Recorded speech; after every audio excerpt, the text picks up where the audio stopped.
जय हिंद। आज की क्लास केमिस्ट्री का होने वाली है। केमिस्ट्री में सबसे पहला चैप्टर हमने स्टार्ट किए थे जिसका नाम था रासायनिक अभिक्रिया एवं समीकरण। यह जो रासायनिक अभिक्रिया एवं समीकरण जो है वो क्लास 10th के रसायन शास्त्र का पहला चैप्टर है। उस पहले चैप्टर में हमने 2 पार्ट ऑलरेडी जो है सो कवर कर चुके हैं। उस 2 पार्ट में हमने बहुत सारे चीज़ों को कवर कर चुके हैं। अगर आप में से कोई स्टूडेंट इस दोनों पार्ट को नहीं देखे हैं तो सबसे पहले इस दोनों पार्ट को देखिए, फिर यह आज का यह तीसरा पार्ट होने वाली है। इस तीसरा पार्ट को देखिए, आपको हर चीज़ अच्छे से समझ में आने वाली है। यह क्लास जो है वो क्लास 9th के स्टूडेंट के लिए भी ये सफिशिएंट रहने वाली है। क्लास 10th के स्टूडेंट भी देख सकते हैं, 11th के स्टूडेंट भी देख सकते हैं, 12 के स्टूडेंट भी देख सकते हैं, क्योंकि जानकारी कभी भी बेकार नहीं जाती है, यूजलेस नहीं होती है। आपके पास जितना जानकारी रहेगा उतना ही आपके लिए फ़ायदेमंद होने वाला है, तो इसलिए आपको यह जानना ज़रूरी है। साथ ही साथ जो जनरल कंपटीशन की तैयारी करने वाले स्टूडेंट्स हैं उनके लिए भी यह जो केमिस्ट्री का बहुत ही अच्छा टॉपिक है। इसी में जो है सो बहुत सारा उदाहरण हमने ऐसे दिए हैं जो कि डायरेक्ट आपका कंपटीशन के एग्ज़ाम में पूछा जाता है क्वेश्चन। तो इसलिए आप भी इस वीडियो को देख सकते हैं, शुरू से अंत तक देख सकते हैं। हर चीज़ आपके लिए भी काम का चीज़ है। आप शुरू से अंत तक वीडियो को देखिए। पहला अध्याय है जिसका नाम होने वाला है यहाँ से रासायनिक अभिक्रिया एवं समीकरण। इस समीकरण के बारे में हमने समझा दिए हैं, अभिक्रिया के बारे में समझा दिए हैं। आज का टॉपिक हमारा इसके आगे से होने वाला है। तो चलिए स्टार्ट करते हैं आज की वीडियो को, आज की क्लास को। ये सारी चीज़ हमने पहले ही समझा दिए हैं, ऑलरेडी बताया हुआ है। ये सारी चीज़ आप देख सकते हैं। दूसरे पार्ट में हमने रासायनिक समीकरण को संतुलित कैसे किया जाता है इसके बारे में बातें किए हुए हैं। और आज की क्लास में हम इसके आगे की ओर बढ़ते हुए हमने देखे थे कि रासायनिक जो अभिक्रिया होती है, रासायनिक अभिक्रिया के जो प्रकार था, उस प्रकार में हमने सबसे पहला पार्ट को भी हमने दूसरे पार्ट में भी समझा दिए हैं जिसका नाम था संयोजन अभिक्रिया। इसमें हमने बताए थे जब कभी भी 2 या 2 से अधिक तत्व आपस में मिलकर के एक नए एकल जो है सो उत्पाद का निर्माण करती है तो उसी को संयोजन अभिक्रिया कहते हैं। यह दूसरे पार्ट में कवर हो चुकी है ऑलरेडी। इसके बाद यहाँ से आगे की क्लास आज के इस वीडियो के माध्यम से होने वाली है, जो कि आप इस वक्त देख सकते हैं आपके बोर्ड पे लिखा हुआ दूसरा में ऊष्मक्षेपी अभिक्रिया। यहाँ से हमारी आज की क्लास प्रारंभ होती है ऊष्मक्षेपी से। तो चलिए आप लोग कमर कस लीजिए, तैयार हो जाइए इस वीडियो को, इस टॉपिक को, इस कॉन्सेप्ट को समझने के लिए। तो प्रारंभ करते हैं। ऊष्मक्षेपी अभिक्रिया किसे कहते हैं तो आपको बताना होगा कि जिन अभिक्रियाओं में उत्पाद के निर्माण के साथ साथ ऊष्मा का भी उत्सर्जन होती है, यानी कि उत्पाद के साथ साथ जो ऊष्मा का भी उत्सर्जन करती है, उत्सर्जन मतलब उत्पन्न करना, उसका निर्माण करना, उससे निकलना, उसी को क्या कहा जाता है तो ऊष्मक्षेपी अभिक्रिया कहता है। क्षेपी मतलब निकलना, एक तरह से ये समझ लीजिए, यानी कि उत्पाद के साथ साथ यानी कि उत्पादन जो होती है वो तो होता ही है और उसके साथ साथ उसमें से अगर हमें मिल जाता है ऊष्मा तो उसी को हम क्या कहते हैं, ऊष्मक्षेपी अभिक्रिया कहते हैं। जैसे उदाहरण के द्वारा समझिए, प्राकृतिक गैस का दहन। अगर हम प्राकृतिक गैस का दहन करते हैं, जैसे कि यहाँ पर CH4 है, मीथेन है, ऑक्सीजन के साथ अभिक्रिया करा करके इसका नए उत्पाद के रूप में CO2 निकलती है, जल निकलती है, और साथ ही इसमें अगर ऊष्मा का भी उत्सर्जन होती है तो इस अभिक्रिया को ही हम ऊष्मक्षेपी अभिक्रिया कहते हैं। परिभाषा अगर आपसे पूछा जाए कि ऊष्मक्षेपी अभिक्रिया किसे कहते हैं तो आपको बताना है कि जिन अभिक्रियाओं में उत्पाद के निर्माण के साथ साथ ऊष्मा का भी उत्सर्जन होती है उसी को ऊष्मक्षेपी अभिक्रिया कहते हैं। उदाहरण के तौर पे आप यहाँ से देख सकते हैं कि मीथेन को जब ऑक्सीजन के साथ अभिक्रिया कराई जाती है तो कार्बन डाइऑक्साइड बनती है, साथ ही साथ जल बनती है, और इसके अलावा ऊष्मा का भी उत्सर्जन होती है, तो इसी को क्या कहते हैं तो ऊष्मक्षेपी अभिक्रिया कहते हैं। तो ये उदाहरण देख के भी आप समझा सकते हैं। क्लियर हुई। दूसरा उदाहरण इसमें आपको बता देना है कि शोषण एक ऊष्मक्षेपी अभिक्रिया है। आपसे ऑब्जेक्टिव में बहुत अच्छा क्वेश्चन पूछा जा सकता है कि शोषण किस प्रकार की अभिक्रिया है, तो आपको बताना है यह शोषण जो है ऊष्मक्षेपी अभिक्रिया है। क्लियर हुई बात। ऊष्मक्षेपी अभिक्रिया है, ये आपको याद रखना है। ये बहुत ही अच्छा क्वेश्चन है, ये कंपटीशन के भी एग्जाम में पूछी जाती है, आपको जनरल एग्जाम में भी पूछी जाती है। बिहार बोर्ड के जो भी स्टूडेंट हैं, चाहे यूपी बोर्ड के जो भी स्टूडेंट हैं, उन सभी के लिए जो है सो MP बोर्ड के लिए भी है, झारखंड बोर्ड के लिए भी है, मध्य प्रदेश बोर्ड के सभी बोर्ड के लिए जो है सो ये हिंदी मीडियम में आपको देखने को मिल जाएगा। इसलिए आप सभी स्टूडेंट इस वीडियो को देख सकते हैं। चलिए अगला दूसरा, आप इसको जो अगर आप समीकरण के द्वारा समझाने की कोशिश करेंगे समझने की तो कर सकते हैं। यहाँ से इसमें जो है सो ग्लूकोज ले लिया गया C6H12O6, ये जो है सो जलीय विलयन है। इसी के साथ ऑक्सीजन मिला दिया गया है, यानी कि ग्लूकोज को जब ऑक्सीजन के साथ अभिक्रिया कराई जाएगी तो CO2 बनेगा, H2O बनेगा, साथ ही साथ इसमें से ऊष्मा भी मुक्त होती है, तो यह भी क्या हो जाएगा तो ऊष्मक्षेपी अभिक्रिया हो जाएगा। क्लियर हुई बात। आगे समझिए, इसमें दूसरा पॉइंट तो आपने समझ लिए। अब इसमें जो है सो अगला अभिक्रिया कौन सी आती है उसको समझिए। अगला अभिक्रिया यहाँ से कहता है वियोजन अभिक्रिया। एक तो आपने संयोजन अभिक्रिया समझ ली है और दूसरा आपको समझना है वियोजन अभिक्रिया। संयोजन का मतलब हमने बताए थे कि जिसमें दो तत्व आपस में मिलकर के एक साथ कोई अभिक्रिया करके एकल उत्पाद का निर्माण करता है तो उसको संयोजन अभिक्रिया करते हैं। वियोजन अभिक्रिया में क्या होता है कि वियोग करना, मतलब एक कोई बड़ा यौगिक है, एक कोई क्या है बड़ा यौगिक है, इस यौगिक को जब टुकड़ा करके छोटा दो या दो से अधिक तत्वों में अगर इसको विभाजित कर दिया जाता है तो इसको वियोजन कहते हैं। वियोजन का मतलब ही हुआ अलग अलग करना, जबकि संयोजन का मतलब हुआ दो तत्वों को आपस में मिला करके एक साथ करना।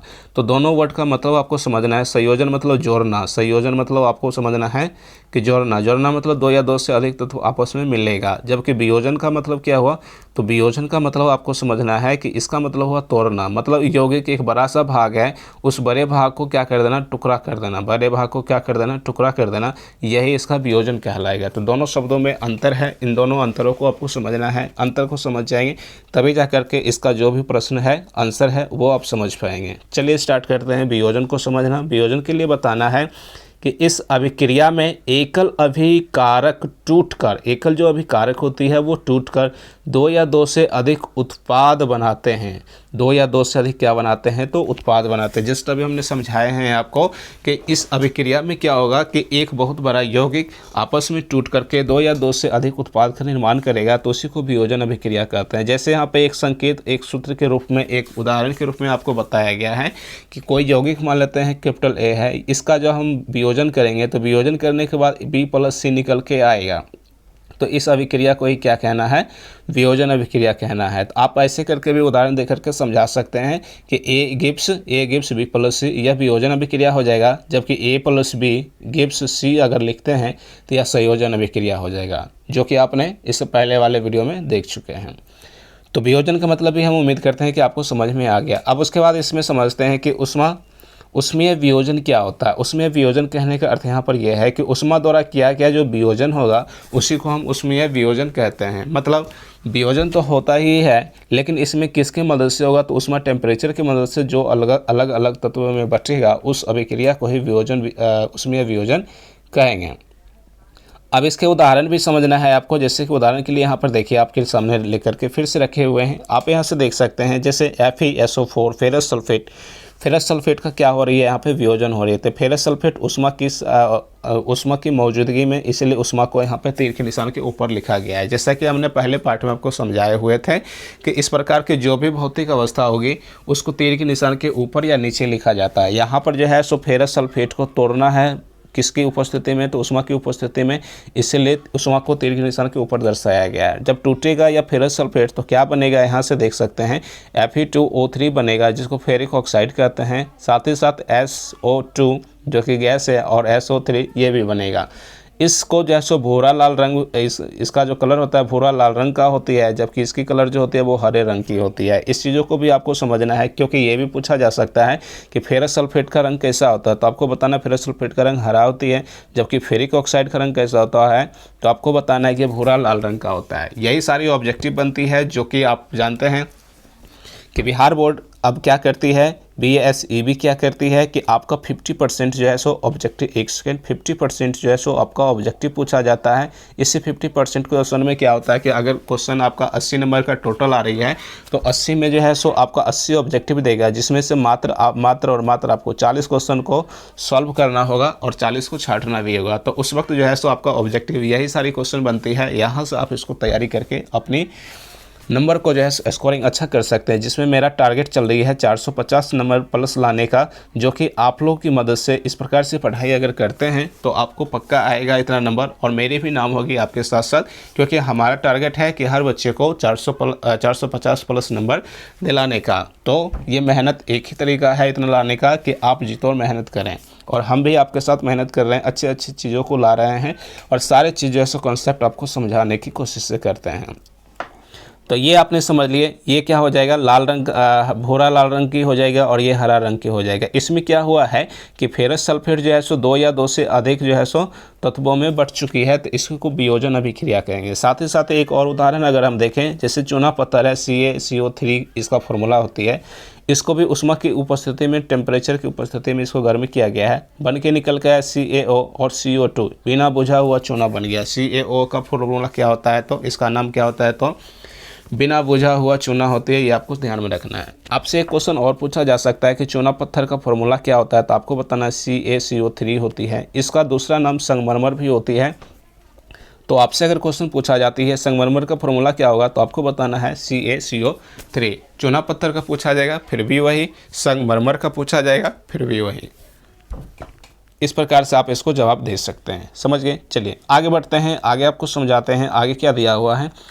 जैसे कि अगला देख सकते हैं, आपको दिया गया है कि विद्युत वियोजन। अब विद्युत वियोजन कहने का मतलब ये हुआ, वो तो आपने उष्मा वियोजन देख लिए, उसमें वियोजन। अब यहाँ पे देखना विद्युत वियोजन। कुछ ऐसी अभिक्रियाएं भी होती है जिसमें विद्युत की उपस्थिति में, इलेक्ट्रिसिटी की उपस्थिति में वियोजन किया जाता है। मतलब बड़े यौगिकों को तोड़ करके 2 या 2 से अधिक टुकड़ों में डिवाइड किया जाता है, तो उसको वियोजन कहते हैं। लेकिन इसमें मदद किसका लिया जाएगा, विद्युत का लिया जाएगा, इसलिए इसको विद्युत वियोजन कहा गया है। क्लियर हुई। अब इसका परिभाषा के लिए कहता है कि विद्युत धारा प्रवाहित कर होने वाला वियोजन को ही क्या कहा जाएगा, तो विद्युत वियोजन कहा जाएगा। इसका एक उदाहरण के द्वारा आपको समझना है। उदाहरण में देखिए, यहाँ से फिगर के मदद से आपको हम समझाने की चेष्टा करते हैं, कोशिश से हमेशा करते हैं, ताकि वो सारी चीज़ आपको दिया जाए जो कि आप अच्छे से तैयारी करके, फिगर भी अगर एग्जाम में आप बना देते हैं इस प्रकार से, तो यकीन मानिए आपको अगर यह क्वेश्चन 2 नंबर का पूछा जाता है एग्जाम में, तो 2 में 2 नंबर टीचर देंगे, एक भी आधा भी नंबर नहीं काट सकते हैं इसमें। अगर यही क्वेश्चन 5 अंक का पूछा जाता है तो 5 में 5 मिलेगा, अगर फुल डायग्राम के साथ अगर आप बना देते हैं तो ये जो है सो सब चीज़ हम आपके लिए ही करते हैं। इसलिए आप लोग को एक ही काम करना है कि इस चैनल पे अगर आप लोग नए हैं तो प्लीज़ हमारे चैनल को सब्सक्राइब कर लीजिएगा, ताकि इस प्रकार का लाभ आपको हमेशा मिलता रहेगा। वीडियो पसंद आ रही हो तो प्लीज़ लाइक भी कर लीजिएगा, और चैनल पे नए तो सब्सक्राइब तो कर ही लीजिएगा। साथ ही साथ कमेंट कीजिए हमें, ताकि हमें पता चले कि हमारा वीडियो को आप कितना रिस्पांस दे रहे हैं, कैसा वीडियो लग रहा है। वो आप हमें कमेंट करके अपनी प्रतिक्रिया अवश्य दें। अपने दोस्तों के साथ इस वीडियो को शेयर भी कीजिएगा। धन्यवाद इतना करने के लिए। चलिए आगे समझते हैं कि यह जो अभिक्रिया हमने अभी जस्ट समझाया है कि विद्युत वियोजन अभिक्रिया, इसमें क्या होती है कि इस अभिक्रिया में देखिए होता क्या है कि जैसे कि जल है जिसका फॉर्मूला होता है H2O, और ये यहाँ L लिखने का मतलब लिक्विड हो गया। अब इस जल में क्या करते हैं, विद्युत धारा को हम प्रवाहित कर देते हैं, इसलिए यहाँ पे लिखते हैं विद्युत धारा।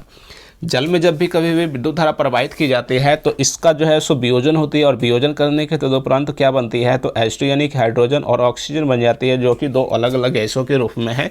जी मतलब यहाँ पे समझना है गैस। तो ये जब जल टूटती है, वियोजन होता है, तो इसमें हाइड्रोजन और ऑक्सीजन का निर्माण होती है, इसी को हम वियोजन अभिक्रिया कहते हैं। अब इस पूरी प्रोसेस को एक डायग्राम के मदद से भी आपको जो है सो बताया गया है, एक फ्लो चार्ट तो नहीं कहें, यहाँ पर जो है सो फिगर की मदद से समझाया गया। जैसे सबसे पहले आपको समझना है कि यह एक उपकरण ले लिया गया है, इस उपकरण में पूरा प्रोसेस समझाया गया है। जैसे कि ये प्लास्टिक मग लिया गया है, उपकरण का नाम क्या है, प्लास्टिक मग लिया गया है। इस प्लास्टिक मग में जो आप पहली भाग देख रहे हैं, इसमें जो कि कैथोड के नाम से जाने जा रहे, इसमें कैथोड लगा हुआ है, यहाँ पे एनोड लगा हुआ है। इसमें क्या है कि इस पूरे में जो है सो हाइड्रोजन को प्रवाहित किया गया है, साथ ही साथ उसमें पानी भी है, और नीचे जो मग है उस मग में भी पानी है। ये सारी नाम लिख देना है आपको। और नीचे में देखिए यहाँ पे जो एक लगा हुआ है पॉइंट, इस पॉइंट का नाम है रबर स्टॉपर। रबर स्टॉपर क्या करता है कि इसको धीरे धीरे आहिस्ते से नीचे की ओर सिरकता है। जबकि इसमें देखेंगे तो यहाँ पे लगा हुआ है ऑक्सीजन, इस पूरे भाग का नाम है परखनली, और यहाँ पे जो एक पाइप नुमा संरचना जो आप इतना देख रहे हैं, इसका नाम है ग्रेफाइट रॉड यहाँ पे लगा हुआ है, और ये एनोड है। ये पूरा नाम लिख करके उसके बाद आप इसको समझाते हैं, तो समझिए आपका पूरा नंबर एग्जामिनर देंगे, एक भी नंबर आपका काट नहीं सकते हैं, क्योंकि सब चीज़ आप जो है सो पूरे अच्छे से फिगर की मदद से समझाए हुए रहेंगे, तो आपको पूरा का पूरा नंबर देने वाले हैं। तो यहाँ से आपने समझ लिए सारी चीज़ें। तो इस पूरे प्रोसेस में क्या किया गया है कि विद्युत वियोजन किया गया है। क्या किया गया है, विद्युत वियोजन किया गया है, क्योंकि इसमें विद्युत धारा को प्रवाहित करके जल को तोड़ दिया गया है। जल जो H2O था, इसको तोड़ करके H2 प्लस O2 में डिवाइड कर लिया गया है। तो आपको ध्यान में रखना है कि यह जैसे जल का यहाँ पे वियोजन किया गया है। कंप्लीट हुई इतनी बातें। चलिए आगे समझते हैं। अगर आपको समझ में नहीं आया हो तो प्लीज़ हमें कमेंट करके भी पूछ सकते हैं, हम आपको दोबारा फिर से समस्या को समाधान करेंगे। अगला क्वेश्चन आपके सामने रखा हुआ है, जैसा कि देख सकते हैं, प्रकाशीय वियोजन। वियोजन में भी कौन से प्रकार से वियोजन है, आपने पहला देखे उष्मीय वियोजन। वियोजन कितने प्रकार का था, तो आपने उष्मीय, है ना, उष्मीय वियोजन देख लिए। दूसरा देख लिया आपने क्या, तो विद्युतीय वियोजन यानी विद्युत धारा को प्रवाहित करके किए थे। और चौथा देख रहे हैं, सॉरी तीसरा देख रहे हैं प्रकाशिकीय वियोजन, यानी कि इसमें अब जो है सो प्रकाश, सूर्य के प्रकाश को सूर्य के प्रकाश की मौजूदगी में जो वियोजन किया जाएगा उसको हम प्रकाशीय वियोजन कहेंगे। क्लियर। इसको परिभाषा जब हम करेंगे, परिभाषित करेंगे, तो परिभाषा के रूप में कहना है कि सूर्य की प्रकाश की उपस्थिति में होने वाले वियोजन को ही प्रकाशीय वियोजन कहते हैं। जैसे यहाँ पर देख सकते हैं AgCl को अगर हम सूर्य की उपस्थिति में, सूर्य के प्रकाश की उपस्थिति में इसको जो है सो अभिक्रिया कराएंगे या फिर इसको हम वियोजन करेंगे, तो यहाँ पर निकल के क्या आएगा, Ag+Cl2, यानी Ag और Cl2 दो अलग अलग गैस तत्वों में ये डिवाइड हो जाएगा। जब डिवाइड हो जाएगा तो डिवाइड होने की क्रिया को ही हम क्या कहते हैं, वियोजन। लेकिन यहाँ पर सूर्य के प्रकाश की उपस्थिति में यह भी क्रिया हो रही है, इसलिए तीर के निशान के ऊपर जो है सो हमने सूर्य की प्रकाश लिख दिया। ठीक इसी प्रकार से AgBr में भी वही हुआ, सूर्य की उपस्थिति में तोड़ा गया है इसको, तो लिखा गया है कि Ag+Vr2। ये इस प्रकार की अभिक्रिया को हम लोग वियोजन अभिक्रिया कहते हैं। क्या बात इतनी आपको समझ में आ गया? ये सारी उदाहरण दे करके समझाना, परिभाषा तो लिखना है। अगर आपसे क्वेश्चन पूछा जाता है एग्जाम में कि प्रकाशीय वियोजन क्या है, तो आपको बताना है कि सूर्य के प्रकाश की उपस्थिति में होने वाले वियोजन को ही प्रकाशीय वियोजन कहते हैं। फिर जैसे करके उदाहरण में आपको दे देना है कि Ag2AgCl गिव्स, इस प्रकार से सूर्य के प्रकाश भी लिख देना है और फिर लिखना है 2Ag+Cl2। तो ये इसका उदाहरण के साथ आपको माना जाएगा, पूरा का पूरा नंबर इसमें आपको आ जाएगा। समझ गए?